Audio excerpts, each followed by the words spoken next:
नमस्कार। कैसे हो आप? अगर लैंड ट्रेडिंग में हो तो मैं आपसे कुछ एक टॉपिक पे बात करना चाहता हूँ कि ज्यादातर लैंड ट्रेडिंग में लोग ये सोचते हैं कि मुझे टाइटल लेना है और वो लॉयर्स के पास दौड़ के भागते जाते हैं और अगर लॉयर टाइटल दे देता है तो उस टाइटल के हिसाब से लैंड का ट्रेडिंग सेल हो जाता है।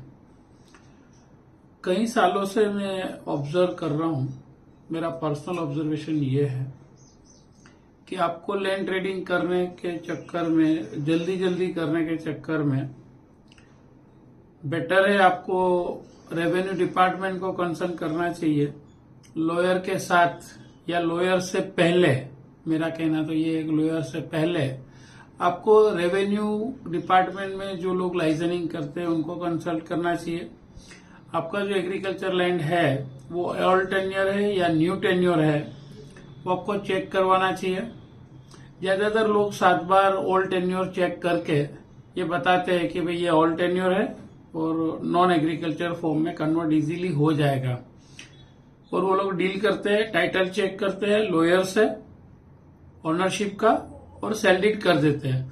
बाद में जब वो लोग एनए के प्रोसेस में जाते हैं तब उनको पता चलता है कि इसमें तो टेनेंसी एक्ट लगता है, इसमें तो गणोतिया था, टेनेंट था, और रेवेन्यू डिपार्टमेंट आपको डिफरेंट लॉ, डिफरेंट नए सर्कुलर दिखा के दे ट्राई टू प्रूव कि ये तो ओल्ड टेन्योर नहीं है, न्यू टेन्योर लैंड है, और आपको फोर्स किया जाता है कि आप इसमें जंत्री का पैसा भरो तब ये जगह एनए होगी, या फिर फार्मर नॉन फार्मर का इश्यू खड़ा करके आपको लिटरली ब्लैकमेल किया जाता है।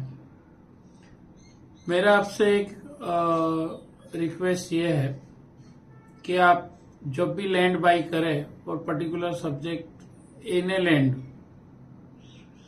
तो उसमें भी टाइटल चेक करवाइए, क्योंकि अगर एनए लैंड भी अगर रिवाइज करने जाएंगे तो उसमें भी यही सेम प्रॉब्लम होगा, जिसमें भी वो लोग टेनेंसी का इश्यू खड़ा करके they will ask something to पे गवर्नमेंट। और ये जो इंटरप्रिटेशन डिपार्टमेंट कर रहा है वो किसी को पता नहीं होता है क्यों कर रहा है, कैसे कर रहा है।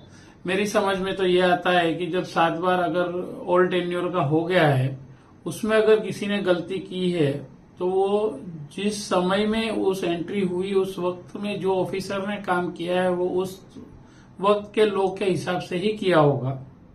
कोई गलत एंट्री नहीं होती, और अगर गलत एंट्री पकड़ी जाती है तो मेरी समझ में ये आता है कि करंट ओनर को पनिश करने के बजाय गवर्नमेंट को ये सोचना चाहिए कि उस ऑफिसर को क्यों पनिश ना किया जाए।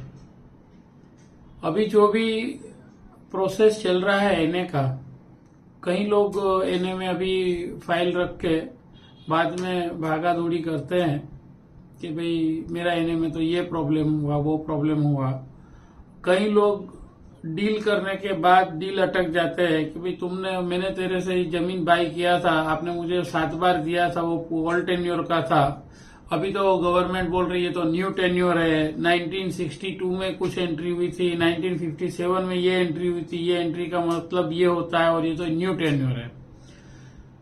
तो ये इस झंझट के अंदर नहीं जाने का एक रास्ता ये है कि या आप लैंड बाय करने से पहले उसको एनए प्रोसेस में डालिए।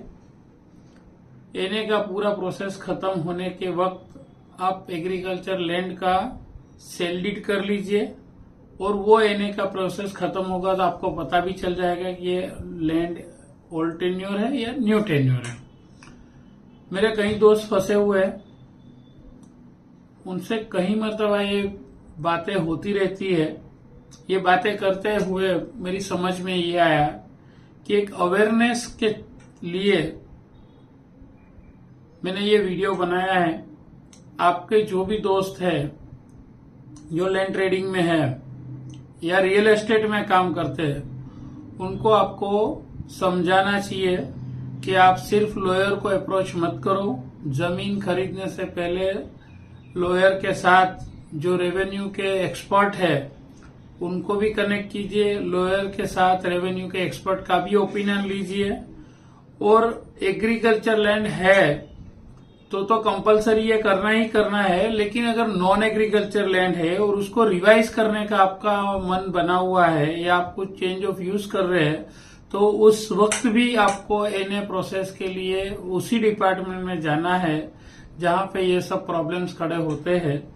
तो मैं हर real estate trader, land trader, real estate owner, real estate investor से गुजारिश करूंगा कि आप लॉयर के साथ टाइटल चेक करवाने के साथ लैंड ओल्ड टेन्योर है या न्यू टेन्योर है वो भी चेक करना ना भूलें, वरना आप अपने आप को बहुत बड़ी तकलीफ में डालेंगे।